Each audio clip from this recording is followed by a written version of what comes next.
প্রথমে কড়াইতে তেল গরম করে সর্ষে ফোড়ন দিয়ে দেব। সর্ষেগুলো একটু ভাজা ভাজা হয়ে এলে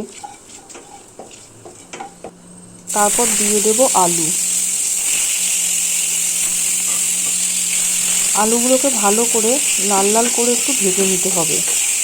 আলুগুলোকে ভালো করে ভাজতে হবে। ভেজে নেওয়ার পর তারপর আমরা দিয়ে দেবো ওই একই তেলের মধ্যে উচ্ছেটাকেও আমরা একইভাবে লাল লাল করে ভেজে নেব। তারপর কড়াইতে দিয়ে দেব রাঁধুনি ফোড়ন। রাঁধুনি ফোড়ন দিয়ে একটু নাড়াচাড়া করে আমরা এর মধ্যে দিয়ে দেব তেলাকুচু শাক। তেলাকুচু শাকগুলো ভালো পরিষ্কার করে ধুয়ে কুচিয়ে নিয়ে কাটতে হবে। তারপর ভালো করে নাড়াচাড়া করতে হবে খুন্তির সাহায্যে।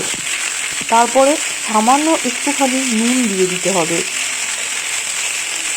তারপর ভালো করে নাড়াচাড়া করতে হবে।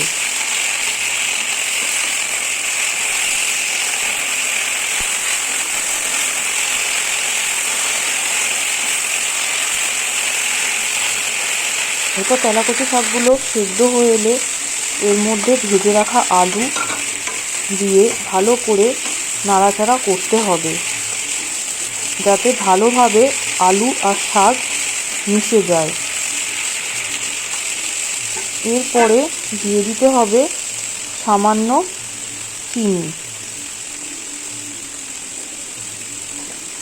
চিনিটা সামান্য দিতে হবে।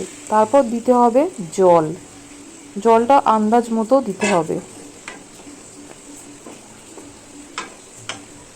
এরপরে ঢাকা দিয়ে কিছুক্ষণ সেদ্ধ হতে দিতে হবে। এরপর শাক আর আলু সেদ্ধ হয়ে গেলে নামানোর আগে উচ্ছে দিয়ে দিতে হবে। এরপর ভালোভাবে শাক, উচ্ছে, আলু ফুটিয়ে নিতে হবে। আমি সামান্য একটুখানি নুন অ্যাড করলাম।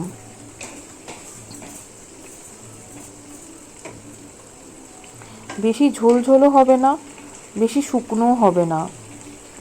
একটু গামাখা হয়ে এলে নামানোর আগে উপর থেকে কটা চেরা কাঁচা লঙ্কার টুকরো দিয়ে দিতে